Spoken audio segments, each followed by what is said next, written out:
Welcome to Bonsai Basics. In this freezing weather, I'm going to tell you what I try and do in winter. So if you want to find out what you need to be doing in the colds of December, and certainly before the frosts and snows of January, then follow along and watch a little bit more of this pre-bonsai prep video for beginners. Because after all you experts out there will know exactly what you should be doing.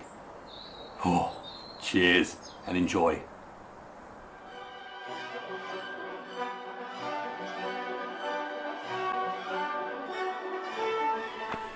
Hi, it's Xavier down the bottom of the garden, and it's starting to get a bit cold, and we're starting to get a bit of rain, and there's a few people talking about soils and prep, and truthfully, in one of my earlier, in fact two of my earlier videos, which I'll show somewhere around there, I go through the incredibly interesting process of me mixing up my soils. And I was going to do it again as a standalone, and I thought, no, you can go back and have a look at that, because that means you look at another video. No, what I am going to do is just talk about soils. I mean, when I first started bonsai, I thought you put everything in potting mix and it would be great. And in the early days, that's exactly what I did. There wasn't all this information on YouTube, to be honest, and we still had horse and cart, to be fair, so I wasn't quite that old. But yeah, I would just go down and get some John Innes number 2, and that's what I put my shrubs in, and it was alright to begin with. And do you know what? In the early stages, when you're just trying to get a plant to move on, potting mix will do you fine. But the thing you learn is that if you want to get that root structure to develop, you need to have something that's a little bit more inorganic, something that allows the roots to get through and not get clogged up. You don't want the water to get in there and to rot roots. So I quickly learned that you actually have to put some non-dirt stuff in there, which for me felt really, really foreign. I just couldn't work out how a tree could survive basically in rock, which is silly really when you consider some of the places these trees do survive.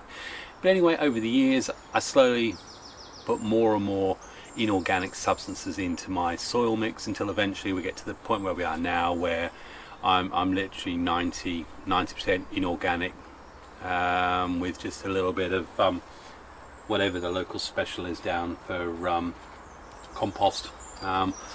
Sometimes it'll be non-peat based. I mean, this is some really, really organic-y sort of vegetable grow stuff. It's not dirt, doesn't have any dirt in it, so there's no soil in it. And that's one of the early things I learned. Don't put soil in. For the first 10-15 years I was putting soil in and it just clags. Well, you know that, so don't do that. In terms of the mixing ratio, it's driven by economics a lot of the time. I mean, I don't produce trees to such a high standard that I want that I can get that really fine twiggy ramification, which is, you know, when you ultimately look at things like Akadama and these top quality soil mixes, that's what you're using. You're trying to get the roots to burrow into. If this was a bit of Akadama here, you would burrow into this granular, and inside that the molecules, the roots can get in there and split it apart, and it's brilliant for getting ramification on your roots, which then conversely gives you ramification in your upper branches. So when you're in that sort of tertiary refinement stage, that's when you might want to start thinking about perhaps some of these more expensive mixes.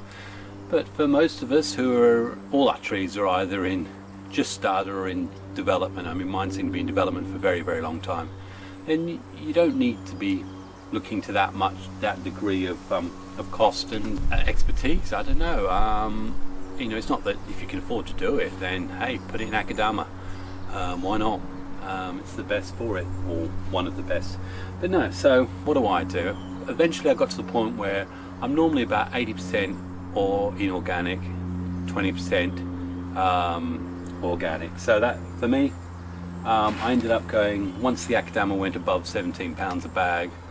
And it's now at something ridiculous like £30 or whatever, I definitely transferred over to this Kitty Friend. It's a molar clay. We've all seen it. It's the pink bag. Doesn't clump, which means it doesn't come into big clumps. That's how it sounds, doesn't it? It's non-fragrant, so that means you don't have your bonsai spelling. One year I bought one for a special, and it wasn't only clumping, but it had a lovely fragrance to it. So I spent 3 months trying to wash it all out. So, you know, there is a couple of ones again. I think it's Kitty Friend is the one. So I'll put 3 parts of that. And when I say parts, it could be anything. If I'm mixing up my big 80-litre tub, it won't be that, it'll be something bigger than that. But if I'm mixing up to do repots on a couple of trees, I'll use 3 of those, level, whatever, it's rough.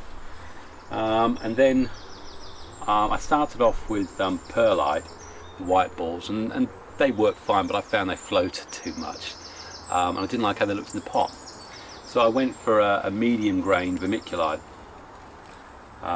which serves the purpose beautifully. It looks good in the pots, holds moisture, and it doesn't float too badly. So I'll use that, and it's the medium one. So again, similar size to the Kitty Friends. I think you can get small, fine, medium, large.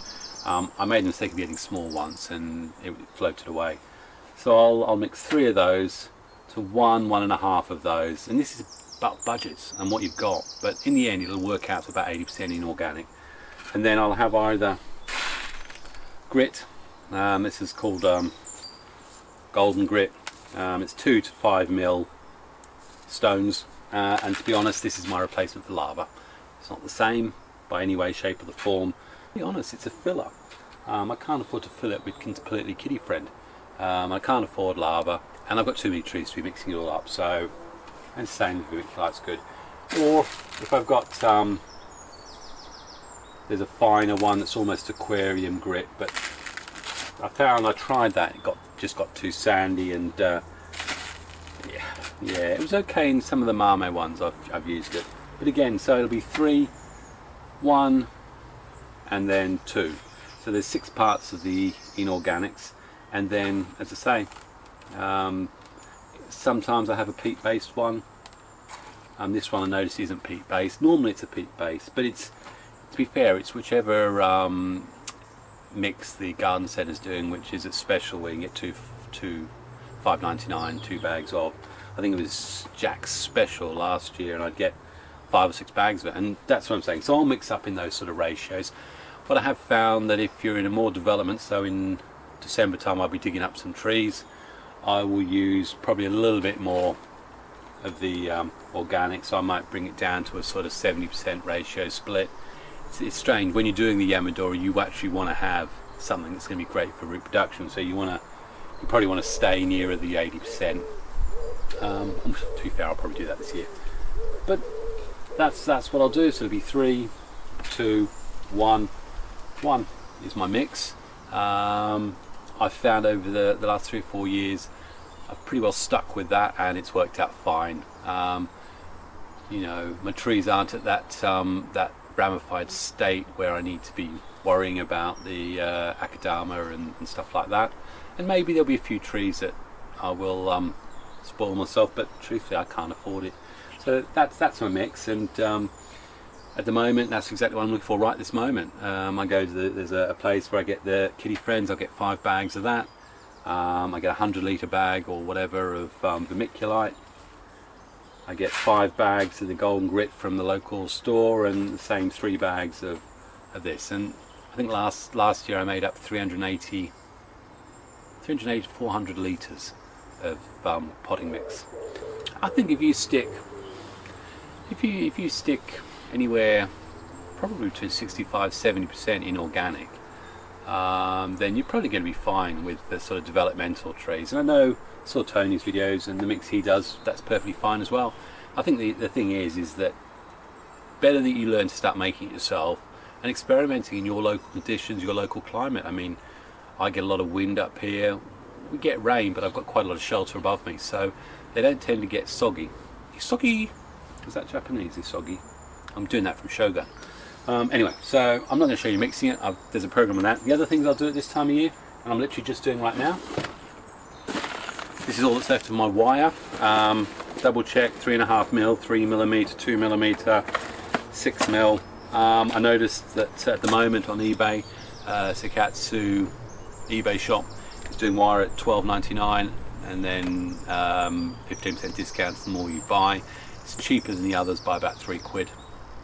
So I've just now stocked up on the 4 mil, a couple of the other wires. Again, all these things are getting more expensive, so if you know you're going to need wire next year, start thinking about it. And the other thing I meant to say with these sieve, it's a pain, but you definitely want to be sieving your stone and not so much your vermiculite and your kitty litter. It's a pain, but find a non-windy day and use your sieve for that. I also make sure I've got a load of straightforward this cheap screen, not for the pots, but for my dishwashing bowls. I've got about 12, 14 of those, loads of holes drilled in the bottom, and I'll be cutting out right now the bases for those for my dig in December. So it's just making sure I've got the stuff available for that. That's what I'll be doing the mix for. Just trying to think if there's anything else I'll be thinking of buying at this time of year. Wire, soil mix, pots. Sometime probably later in the year I'll be looking at probably some more plastic pots. I always go onto eBay for the plastic pots because you get the multi-purchase sale, and add them on. Is it Let's Do Bonsai? All Things Bonsai. Normally great. There's 2 or 3 that I'll get. Depends who's doing the best deals at the time, and that'll happen around this time, next sort of 4 weeks. So from Xavier, where soils ain't soils, Sol, and you're really going to struggle to work out where I've pulled that from. But if someone knows what I'm talking about, then whack it in the comments. This be my soils. So I'd say happy mixing. You can mix now, but if you wait until January, it's freezing cold. But I always mix more than I think I'm going to need, and I always need more than I've mixed. So from Xavier, down the bottom of the garden, where soils ain't soils, I'll say farewell, God bless, and happy bonsaiing. Cheers.